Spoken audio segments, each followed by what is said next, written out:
बच्चों, क्या हाल चाल। तो 21 फरवरी को आपका विज्ञान का एग्जाम है ना। डर लग रहा होगा, बहुत डर लग रहा होगा।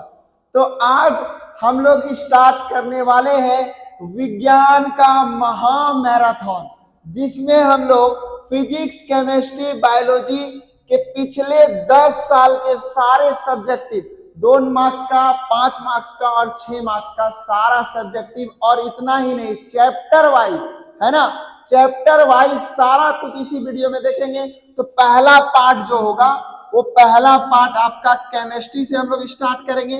केमिस्ट्री का जितना भी क्वेश्चन आया होगा 10 साल का हम लोग इस वीडियो में देखेंगे, और उसके बाद हम लोग फिजिक्स और बायोलॉजी का टॉपिक और पार्ट देखेंगे। तो दूसरे पार्ट के लिए चैनल को सब्सक्राइब करें और लास्ट तक जरूर देखें, आपको बहुत मजा आएगा इस मैराथन में, और बनाने में भी बहुत मजा आएगा।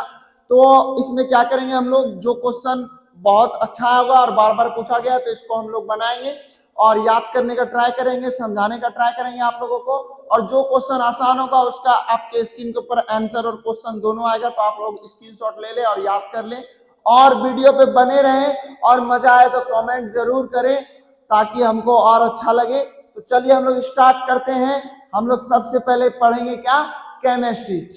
चलिए बच्चों, देखते हैं पहला क्वेश्चन जो 5 नंबर का है, ये बार बार पूछा गया और बहुत ही आसान क्वेश्चन है। ऑक्सीकरण एवं अपचयन। तो ऑक्सीकरण क्या होता है और अपचयन क्या होता है, ये समझना है। इसको लिखना पहले कैसे है वो बता देता हूं। ऑक्सीकरण में ऑक्सीजन बढ़ता है, हाइड्रोजन घटता है। इसका जस्ट उल्टा अपचयन में होता है। अपचयन में क्या होता है, ऑक्सीजन घटता है और हाइड्रोजन बढ़ता है। इसको 5 नंबर में कैसे लिखना है, जिस अभिक्रिया में किसी पदार्थ का ऑक्सीजन बढ़े या हाइड्रोजन घटे उसे ऑक्सीकरण कहते हैं, तथा जिस अभिक्रिया में पदार्थ का ऑक्सीजन घटे या हाइड्रोजन बढ़े ते अपचयन कहते हैं। यहां पे बढ़े होगा, घटे नहीं होगा। तो ऑक्सीकरण में ऑक्सीजन बढ़ता है, हाइड्रोजन घटता है, और अपचयन में ऑक्सीजन घटेगा, हाइड्रोजन बढ़ेगा, जस्ट उल्टा है। इसका मुख्य बिंदु क्या समझना है, मुख्य बिंदु है ऑक्सीकरण में इलेक्ट्रॉन का त्याग होता है, ठीक है, और अपचयन में इलेक्ट्रॉन ग्रहण करता है। दोनों क्रिया साथ साथ होता है। एक अभिक्रिया रिएक्शन लिखा हुआ है, यहाँ CuO है प्लस H2 है। इसमें जब अभिक्रिया हुआ तो CuO का अपचयन हो गया और H2 का अभिक्रिया हो गया। निष्कर्ष क्या है, इस पूरे अभिक्रिया को रेडॉक्स रिएक्शन भी कहते हैं। ये आपको एकदम सरल भाषा में समझ में आ गया होगा। सारा 5 नंबर का क्वेश्चन इसमें शो हो रहा है। जिस जिस क्वेश्चन का महत्वपूर्ण VBI प्रिडिक्ट जो क्वेश्चन है मैं उसका आंसर करवाऊंगा, और बाकी क्वेश्चन जो है आपके स्क्रीन पर ऊपर शो हो रहा होगा। तो केमिस्ट्री, फिजिक्स और बायोलॉजी ये मैराथन चल रहा है, ये काफी आधा घंटा तक चलेगा और आपको इसको देखना है और समझना है। अब मैं बताता हूं लिखना कैसे है। 5 नंबर जो मिलेगा, सबसे पहले आपको हेडिंग लिखना होगा। क्या लिखना होगा कि आपको क्वेश्चन क्या पूछा, उसके बाद आपको पॉइंट्स में भी लिख सकते हैं, जैसे मैंने यहाँ पे मुख्य बिंदु पॉइंट्स लिखा है। पहले आप परिभाषा लिख सकते हैं, उसके बाद उदाहरण दे सकते हैं। उसके बाद क्या करना होगा, अगर जहाँ आपको अभिक्रिया याद है, इक्वेशन लिखने के बाद 5 नंबर आसानी से मिलता है। अगर जहाँ आपको एग्जाम में 5 नंबर क्वेश्चन में चाहिए तो आपको लिखने आना चाहिए। याद क्वेश्चन है, बहुत अच्छी बात है, लेकिन आप लिखने ही नहीं जान रहे तो नंबर कट सकता है। नेक्स्ट क्वेश्चन है पीएच मान क्या है, इसका महत्व समझाएं। ये 2 नंबर में भी आता है और 5 नंबर में भी आता है। तो इसको लिखना कैसे है, तो मैं पहले लिखने का तरीका बताता हूँ। 5 नंबर अगर पूरा का पूरा आप लोगों को चाहिए तो 5 नंबर के लिए आपको स्टेप वाइज लिखना होगा। सबसे पहले क्या करना होगा, आपको परिचय लिखना होगा, उसके बाद उसका मुख्य बिंदु बताना होगा और आपको उसका महत्व बताना होगा, और लास्ट में आप उसका निष्कर्ष लिख सकते हैं। तो पीएच मान क्या होता है, पीएच मान किसी विलयन की अम्ल या क्षार प्रकृति बताता है। अब इसमें क्या मुख्य बिंदु क्या होता है इसका समझना। पीएच स्केल जो होता है वो 0 से 14 तक का होता है। मतलब क्या हुआ, किसी का भी पीएच स्केल जो होता है वो पीएच स्केल क्या होता है 0 से 14 तक का होता है। अगर जिसका भी पीएच स्केल 7 आता है वो क्या कहलाता है, उदासीन कहलाता है। जिसका पीएच स्केल 7 से कम आता है वो अम्ल कहलाता है, और जिसका पीएच स्केल 7 से ज्यादा आता है उसका वह क्षार कहलाता है। 7 जिसका है वो उदासीन हुआ, 7 से कम जिसका हुआ अम्ल हुआ, और 7 से ज्यादा जिसका है वो क्या हुआ, क्षार हुआ। उसके बाद एक और पॉइंट हम लोग लिखेंगे, पेट में HCl का जो पीएच होता है, हमारे पेट में जो HCl है उसका पीएच मान क्या होता है, कम होता है। महत्व इसका देख लेंगे तो महत्व आप 3 लिख सकते हैं, 4 लिख सकते हैं। तो महत्व क्या है, पहला महत्व दांतों की सुरक्षा है, दूसरा महत्व कृषि मिट्टी की जांच है, तीसरा महत्व आप लिख सकते हैं दवाइयों में उपयोग। इसके बाद आपको लास्ट 5 नंबर के क्वेश्चन में लास्ट में आपको क्या लिखना है, निष्कर्ष लिखना है। तो पीएच जीवन में महत्वपूर्ण भूमिका निभाता है। ये पूरा लिखने के बाद आपको एकदम ठीक और ठीक 5 मार्क्स मिलेगा। तो क्वेश्चन याद भी है, अगर जो आपको नहीं याद है तो आपको एक स्टेप में पूरा एक क्वेश्चन आपको याद हो। अभी हम लोग जितना भी प्रिडिक्ट किया हो क्वेश्चन है, 5 नंबर का पीवाईक्यू बहुत सारा क्वेश्चन आपके स्क्रीन के ऊपर शो हो रहा हो, लेकिन जो इंपॉर्टेंट क्वेश्चन है हम लोग उसको बनाएंगे और सारा क्वेश्चन आपको होमवर्क दिया जाएगा। अगर जो क्वेश्चन आपको समझ में नहीं आएगा तो आप कमेंट कर सकते हैं। तो ये क्वेश्चन आपको समझ में आ गया होगा, तो आप लोग इसको उतार लें या तो स्क्रीनशॉट ले लें। अब हम लोग आगे बढ़े। अगला क्वेश्चन है साबुन की सफाई क्रिया। ये बहुत बार 5 नंबर में पूछा गया क्वेश्चन है और ये रिपीटेड क्वेश्चन है, तो इसको एकदम शॉर्ट समझना है। साबुन गंदगी और चिकनाई को हटाकर वस्तुओं को साफ करता है। ये एक पॉइंट में इसका आंसर हो गया। अब क्या करना है, इसका मुख्य बिंदु लिखना है। साबुन अणु के 2 भाग होते हैं, एक भाग जल में घुलनशील होता है जिसको हाइड्रोफिलिक भी बोलते हैं। जल में घुलनशील क्या हुआ, ये जल प्रेम होता है। इसमें क्या मतलब है कि जो पानी की ओर आकर्षित होता है, ये एक भाग हुआ। दूसरा भाग क्या है कि एक भाग जल के विद्रोह होता है, इसको हाइड्रोफोबिक कहते हैं, है ना। और इसको जो है तेल में घुलनशील भी कहते हैं। ये भाग जो है जो तेल और चिकनाई की ओर आकर्षित होता है। पहला भाग जो है जल की ओर आकर्षित होता है और दूसरा भाग जो है तेल और चिकनाई की ओर आकर्षित होता है। अब इसको 5 नंबर में लिखने के लिए आपके स्क्रीन के ऊपर पूरा शो हो रहा होगा कैसे आप लिख सकते हैं। और इस पूरा को लिखने के बाद आपको लास्ट में निष्कर्ष क्या लिखना है, इस प्रकार साबुन पानी और तेल के बीच से बनाकर गंदगी को हटाते हैं और सफाई करता है। साबुन की सफाई क्रिया जो है बहुत इंपॉर्टेंट क्वेश्चन है और ये पूछ सकता है। इसके बाद हम लोग अगला क्वेश्चन देखेंगे। अब इस चैप्टर का जितना भी क्वेश्चन है ये आपके स्क्रीन के ऊपर शो हो रहा होगा, तो उसको कर लेना है और जिसका भी आंसर नहीं बने तो आपको कमेंट करना है। तो नेक्स्ट क्वेश्चन है धातु और अधातु के भौतिक एवं रासायनिक गुण। ये 5 नंबर का ये भी क्वेश्चन आएगा, धातु और अधातु चैप्टर का है। तो हम लोग इसको क्या टॉपिक वाइज लिखेंगे। सबसे पहले धातु का भौतिक गुण और धातु का रासायनिक गुण लिखेंगे, उसके बाद अधातु का भौतिक गुण और अधातु का रासायनिक गुण लिखेंगे।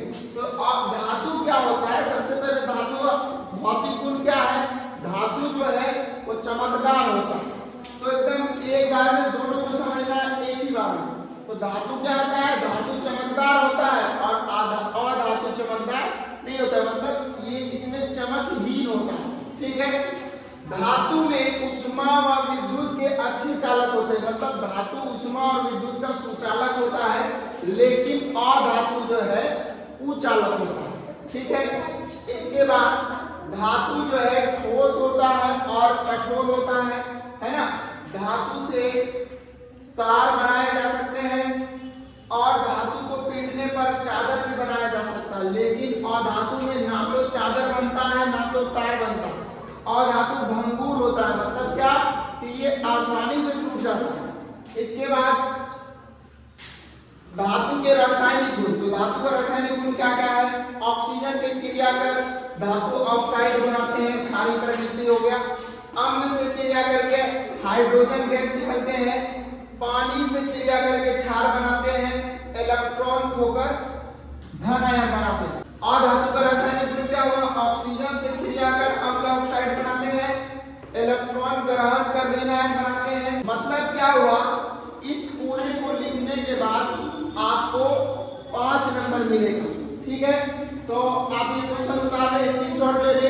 नेक्स्ट क्वेश्चन अब हम लोग इसके बाद देखेंगे। तो जितना भी क्वेश्चन है इंपॉर्टेंट जो आपके 2026 के बोर्ड में आएगा वो हम लोग पूरा का पूरा इस वीडियो में देखेंगे। अभी हम लोग केमिस्ट्री चल रहे हैं, इसके बाद फिजिक्स भी देखा जाएगा। तो आप सारा का क्वेश्चन आपके स्क्रीन पर शो हो रहा होगा, ये सब क्वेश्चन आप बना ले धातु और धातु के चैप्टर से। जिसमें भी डाउट हो तो आप कमेंट कर सकते हैं, उसका आंसर आपको मिल जाएगा। अब नेक्स्ट हम लोग नेक्स्ट क्वेश्चन पे चलेंगे। नेक्स्ट क्वेश्चन है आयनिक यौगिक क्या है? ये भी बहुत इंपॉर्टेंट क्वेश्चन है और इसे भी हम लोग देखेंगे। तो आयनिक यौगिक क्या होता है?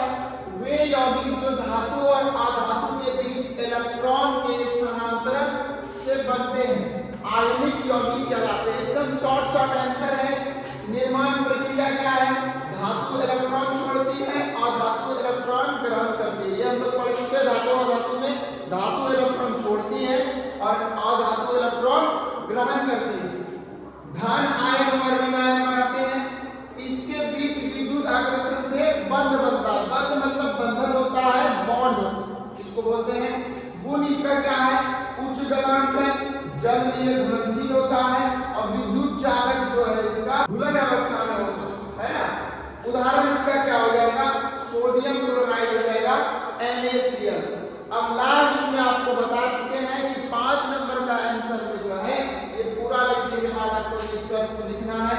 तो इसका निष्कर्ष क्या होता है? आयनिक यौगिक अभी हम लोग पढ़ेंगे और वे यौगिक जो धातु और अधातु के बीच इलेक्ट्रॉन के स्थानांतरण से बनते हैं आयनिक यौगिक कहलाते हैं। इसका क्या है?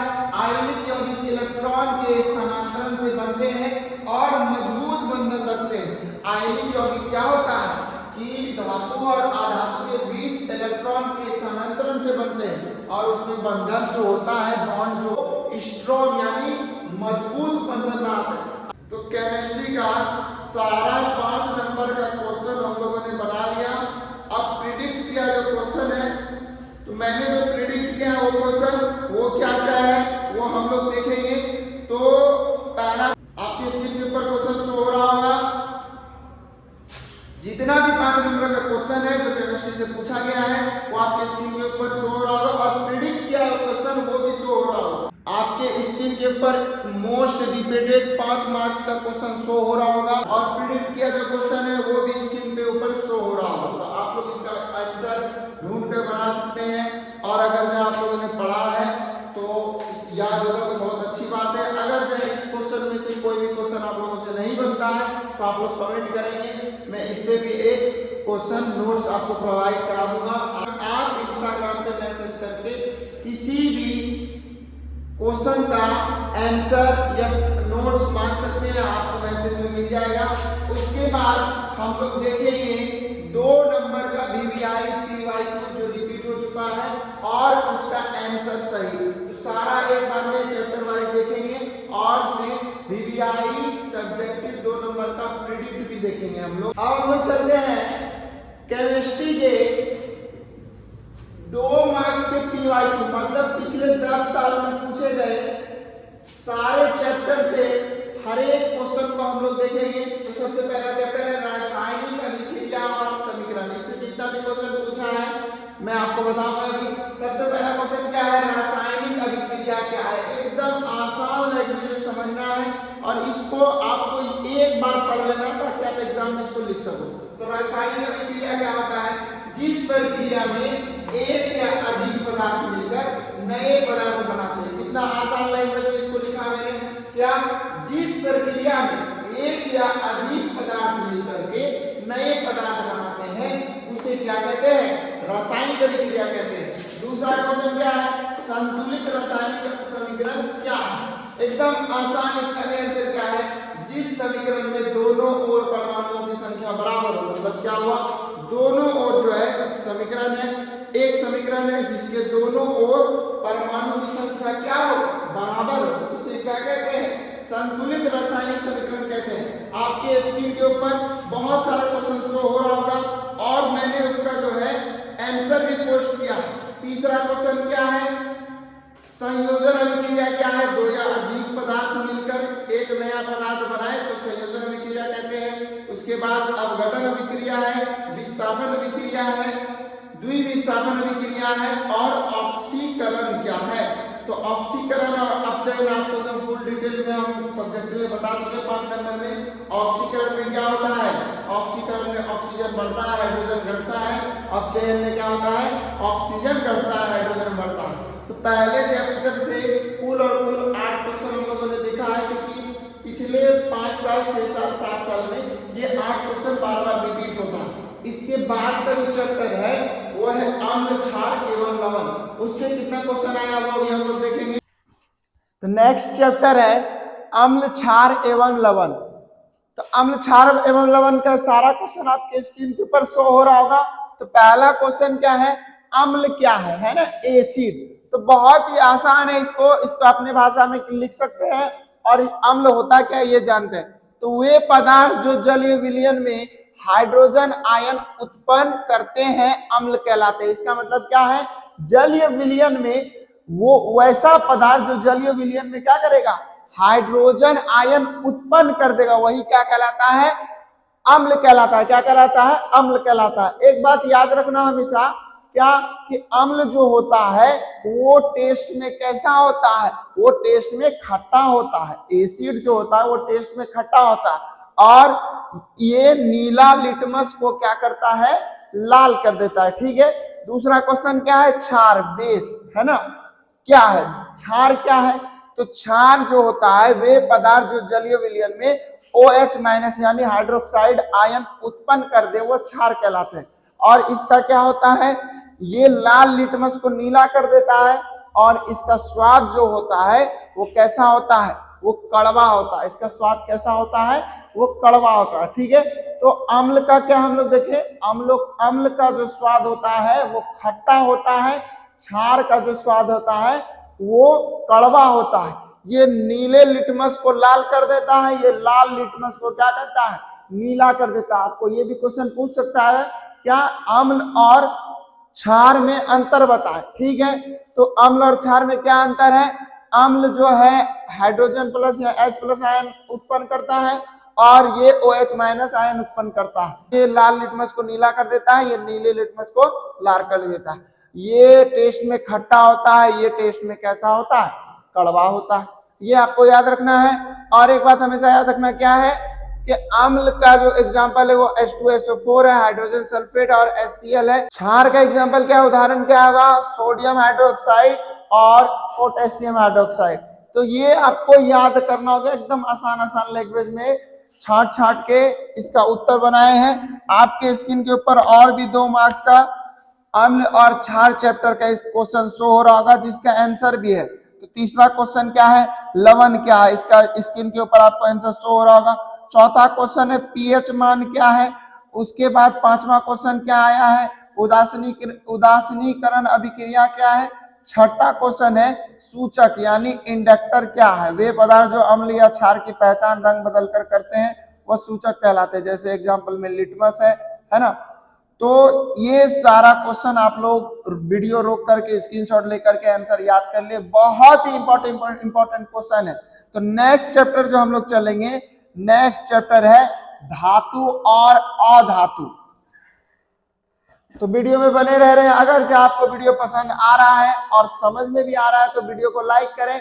और हम लोग इसके नेक्स्ट पार्ट में देखेंगे फिजिक्स का 5 मार्क्स का क्वेश्चन, 2 मार्क्स का क्वेश्चन और फिजिक्स में 6 मार्क्स का क्वेश्चन आता है 5 मार्क्स से ज्यादा, तो वो भी देखेंगे। तो वो वीडियो को देखने के लिए चैनल को सब्सक्राइब करो ताकि आपको जल्द से जल्द नोटिफिकेशन मिल जाए। और इस जिसका भी आंसर अगर जहां आपको नहीं समझ में आ रहा है तो आप मेरे इंस्टाग्राम पे, आपके नीचे स्क्रीन के ऊपर शो हो रहा होगा, इंस्टाग्राम पे मैसेज कर सकते हैं या तो व्हाट्सएप पे मैसेज कर सकते हैं, आपको नोट्स मिल जाएगा। नेक्स्ट जो चैप्टर है वो है धातु और अधातु। धातु क्या है और धातु क्या है, ये हम लोग 5 नंबर के सब्जेक्ट में पढ़ चुके हैं। नेक्स्ट क्वेश्चन है तन्यता, मैलेबिलिटी क्या है। बहुत ही आसान क्वेश्चन है। तन्यता क्या होता है, तन्यता क्या होता है ये जान लो। जब धातु को पीट कर, है ना, धातु किसी भी धातु को पीट करके जब उसका चादर बनाते हैं तो वो क्या कहलाता है, चादर बनाने की क्षमता को क्या कहते हैं, तन्यता कहते हैं। मतलब क्या हुआ इसका कि जब किसी भी कोई भी धातु को पीट करके चादर बनाया जाए उसी को बनाने की क्षमता को क्या कहते हैं, तन्यता कहते हैं। इसको लिखना कैसे, धातु को पीट कर पतली चादर बनाने की क्षमता को क्या कहते हैं, तन्यता कहते हैं। जैसे एग्जाम्पल में सोना हो गया और क्या हो गया, एल्युमिनियम हो गया। अब उसके बाद क्या है, नम्यता है, डक्टिलिटी क्या है। अगर जब तन्यता समझ में आ गया है तो डक्टिलिटी भी समझ में आ जाएगा। डक्टिलिटी क्या है, जब धातु को खींच कर, इसमें पीट कर और इसमें क्या है खींच कर क्या बनाते हैं, तार बनाने की क्षमता।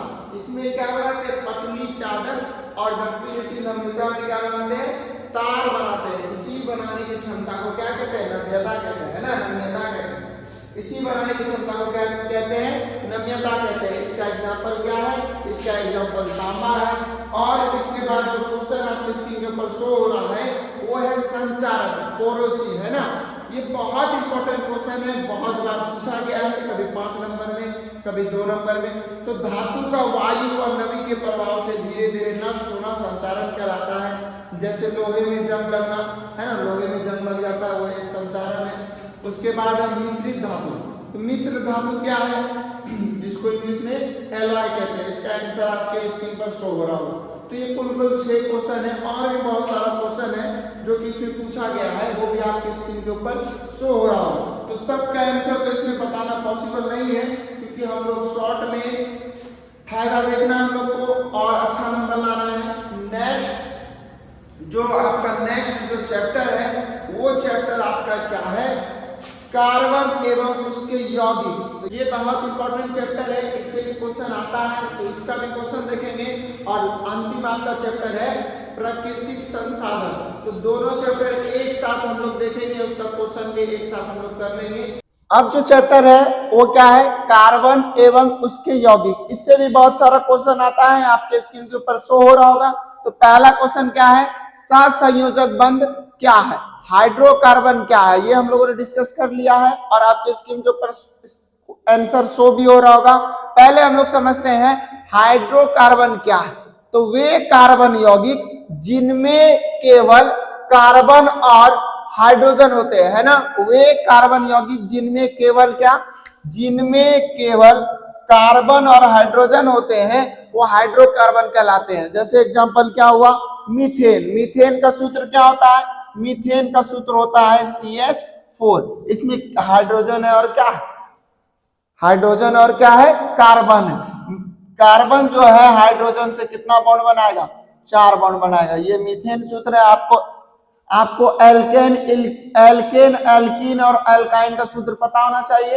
एल्केन का सूत्र क्या होता है, CnH2n+2। एल्कीन का सूत्र क्या होता है, CnH2n। और एल्काइन का सूत्र क्या होता है, CnH2n-2। ठीक है। इसके बाद जो क्वेश्चन है, सबसे पहला क्वेश्चन जो हम लोग छोड़े हैं क्या है, सहसंयोजक बंध। आपके स्क्रीन के ऊपर शो हो रहा होगा इसका आंसर।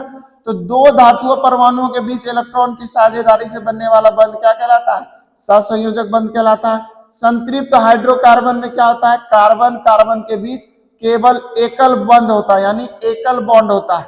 असंतृप्त क्या, इसके बीच में क्या द्वि या त्रिक बंध होता है ना, डबल या ट्रिपल बॉन्ड होगा। ठीक है।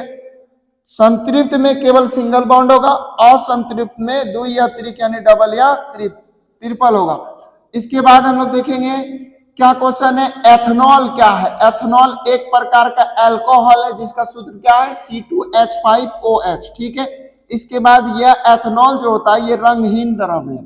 ये क्वेश्चन पूछ दिए तो आप लोग का आंसर लिखना है।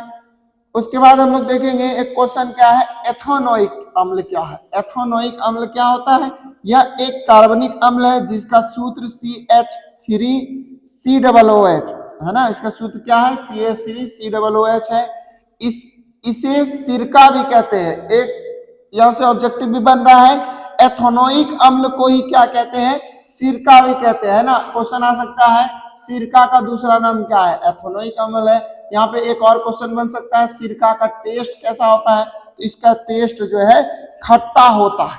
ठीक है, आपको समझ में आ रहा होगा और बहुत मजा आ रहा होगा एकदम पढ़ने में। हम लोग पूरा का पूरा केमिस्ट्री, होल केमिस्ट्री एक वीडियो में ही पढ़ रहे हैं। बहुत सारा क्वेश्चन छूटा भी होगा, लेकिन जितना भी इंपॉर्टेंट क्वेश्चन था वो मैंने इस वीडियो में बताया। नेक्स्ट पार्ट देखना ना भूले, नेक्स्ट पार्ट जो आएगा वो कल ही आ सकता है, या तो बायोलॉजी का या तो फिजिक्स का आएगा। तो उसमें भी एकदम इंपॉर्टेंट क्वेश्चन आएगा। बायोलॉजी का जो आएगा उसमें जो है, बायोलॉजी का जो पार्ट आएगा उसमें हम लोग हार्ट डायग्राम, पाचन तंत्र, जितना भी डायग्राम है सब पढ़ेंगे। और फिजिक्स में हम लोग दर्पण सूत्र और ओम्स लॉ सारा डेरिवेटिव्स पढ़ेंगे। तो दूसरा पार्ट और तीसरा पार्ट जरूर देखें। अब हम लोग का लास्ट चैप्टर जो बचा है वो बचा है क्या, प्राकृतिक संसाधन है। तो नेक्स्ट जो चैप्टर है आपका क्या है, प्राकृतिक संसाधन है ना। तो प्राकृतिक संसाधन से जितना भी क्वेश्चन आया है वो आपके स्क्रीन के ऊपर शो हो रहा है। सबसे ज्यादा इससे बार बार पूछा गया है ओजोन परत क्या है। तो इसको जो है आप स्क्रीनशॉट ले सकते हैं ताकि आपको याद करने में आसानी हो। ओजोन परत क्या है, ओजोन लेयर क्या है, पहले ये समझना। ओजोन लेयर जो है हम लोगों को यानी जीव जंतुओं को यूवी लेयर से क्या करता है, प्रोटेक्ट करता है। इसको कैसे लिख सकते हैं, वायुमंडल की ऊपरी परत में पाई जाने वाली ओजोन गैस की परत जो सूर्य के हानिकारक पराबैंगनी किरण से पृथ्वी की रक्षा करता है। मतलब ओजोन लेयर क्या है, एकदम ठीक आसान भाषा में समझना है। एक ओजोन लेयर बना हुआ है जो वायुमंडल के ऊपरी परत पर है, वो पृथ्वी की किससे रक्षा करता है, यूवी रे से। मतलब इसको क्या बोलते हैं, पराबैंगनी किरण से हम लोगों की किसके क्या करता है, पराबैंगनी किरण से हम लोग का रक्षा करता है। ठीक है, ओजोन परत क्या है, वायुमंडल की ऊपरी परत में पाए जाने वाली ओजोन गैस की परत जो सूर्य की हानिकारक पराबैंगनी किरण से पृथ्वी की क्या करता है, रक्षा करता है। ओजोन लेयर क्या, एकदम आसान भाषा में समझना है।